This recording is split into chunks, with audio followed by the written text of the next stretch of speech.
धर्मेंद्र यादव। धन्यवाद अध्यक्ष जी। और अपनी पार्टी और अपने नेता आदरणीय अखिलेश यादव जी की ओर से कहना चाहता हूं, ये बिल पूरे देश के जो अलग अलग भेष भाषाएं, संस्कृति, क्षेत्र की जो मान्यताएं हैं, जो हमारे संविधान निर्माताओं ने बहुत सोच विचार के मंथन अध्ययन करके ये संघीय ढांचा तैयार किया था, राज्यों का गठन भी किया था संस्कृति के हिसाब से, क्षेत्र के हिसाब से, भाषा के हिसाब से, परिस्थितियों और समय के हिसाब से। मैं नहीं समझता अध्यक्ष जी, मुझे कहने में कोई संकोच नहीं, उस समय के हमारे संविधान निर्माताओं से विद्वान, बाबा साहब भीमराव अंबेडकर से ज्यादा विद्वान इस सदन में अभी कोई नहीं बैठा, मुझे कहने में संकोच नहीं है। और ये संविधान की मूल भावना को खत्म करके कैसे तानाशाही के रास्ते निकाले जाएं, इसके अलावा कोई काम ही नहीं बचा है।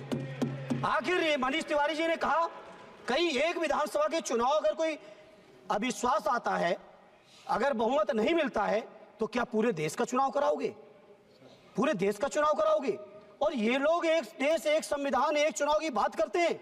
जो लोग 8 विधानसभाएं भी एक साथ नहीं करा पाते हो, मौसम देख के तारीखें बदलते हो, वो लोग बात करते हैं एक देश एक चुनाव की। इसलिए अध्यक्ष जी, मैं अपनी पार्टी की ओर से, अपने नेता आदरणीय अखिलेश यादव जी की ओर से इस बिल का पुरजोर विरोध करता हूं और आपके माध्यम से देश के जनमानस से कहना चाहता हूं, ये भारतीय जनता पार्टी के लोग तानाशाही लाने के नित नए रास्ते लाते हैं। जो 8 विधानसभाओं का चुनाव एक साथ नहीं करा पाए, 4 राज्यों के चुनाव एक साथ नहीं करा पाए, वो पूरे देश की लोकसभा और सारे प्रांतों की विधानसभाएं एक साथ कराने की बात करते हैं।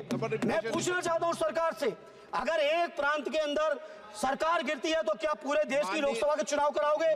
क्या अगर लोकसभा के चुनाव के चक्कर में उस प्रांत के लोग क्यों सफर करेंगे? अरे चर्चा कर लेना।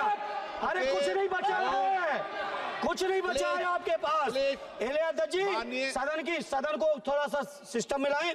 अध्यक्ष जी, आपसे अनुरोध है, आपके माध्यम से सरकार से अनुरोध है, जनता ने बड़ी उम्मीदों के साथ हम सबको भेजा है और हम सब लोगों की जिम्मेदारी है, ये संविधान विरोधी, संघीय ढांचे विरोधी, बेसिक स्ट्रक्चर विरोधी कई केसों की चर्चा की मनीष तिवारी जी ने, मैं उनके साथ जोड़ते हुए माननीय सर्वोच्च न्यायालय की भावनाओं के विरोधी, गरीब विरोधी, दलित विरोधी, पिछड़ा विरोधी, मुसलमान विरोधी, इस नीयत को वापस लो। ये अध्यक्ष जी, आपके माध्यम से मेरी आपसे प्रार्थना है। बहुत बहुत धन्यवाद।